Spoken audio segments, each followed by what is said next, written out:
नमस्कार, मी जगदीश देशमुख. जय महाराष्ट्रमध्ये आपल्या सगळ्यांचं स्वागत. बातम्या पाहूया विस्ताराने. सुरुवातीलाच बातमी आहे संभाजीनगरमधून. खरीपाच्या तोंडावर खतांच्या दरवाढीनं शेतकरी चिंतेत सापडलेला आहे.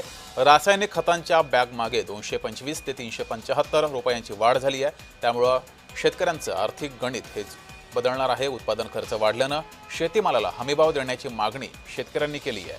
खरीप हंगामाच्या तोंडावर रासायनिक खतांच्या किमतीत मोठी वाढ झाल्यानं शेतकऱ्यांचं आर्थिक गणित हे कोलबडणार आहे. जागतिक बाजारामध्ये कच्चा माल महागल्यानं तसंच भौगोलिक राजकीय तणावामुळे खत कंपन्यांनी दरवाढ करण्याचा निर्णय घेतलाय. यावर मात्र शेतकऱ्यांनी संताप व्यक्त केला आहे.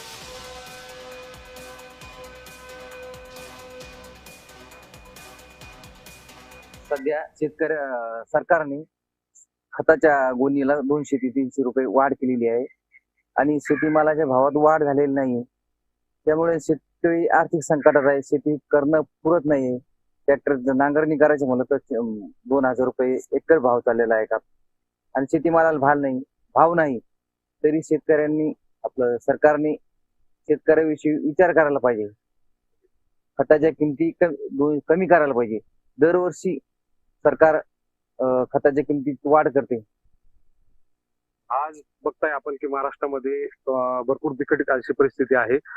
सरकारने खताचे भाव वाढवलेले आहे, त्याच्यानंतर टंचाई केलेली विशेष म्हणजे, आणि खत दरवाढ आहे शेतकऱ्यांसाठी मेटाकुटीला शेतकरी आलेला आहे. शेतकरी आज कसं जीवन जगतोय शेतकऱ्यांना माहित आहे. मी सुद्धा एक शेतकरी पुत्र आहे आणि ह्या शेतकऱ्यांच्यासाठी जे खताची टंचाई केलेली आहे सरकारने यामध्ये म्हणजे 200-300 रुपये जे भाव वाढले की ती मुळात कमी करावी आणि जी टंचाईग्रस्त परिस्थिती उभा केली याच्यामध्ये सरकारने उपाययोजना केली पाहिजे. सरकारच्या आडमुठ्या धोरणामुळे शेतीच्या मालाला भाव नाही आणि त्यात आता खताची वाढ झालेली आहे. 400 रुपये गोणी मग वाढ आणि आज पेट्रोल आणि डिझेल पण वाढलंय.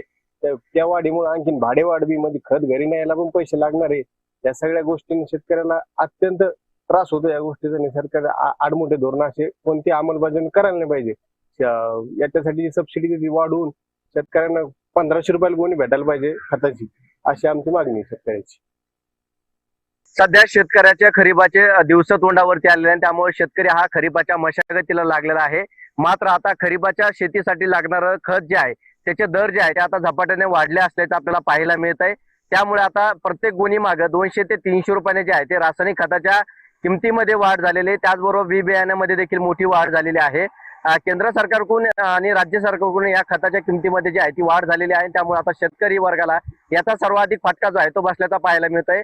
त्यामुळे आता सरकारने या खतावरील किमती कमी कराव्यात अशी मागणी आता शेतकरी वर्ग करत असल्याचा पाहायला मिळत आहे. कॅमेरा पर्सन संतोष शिरसाटचं विजय चिडे, छत्रपती संभाजीनगर.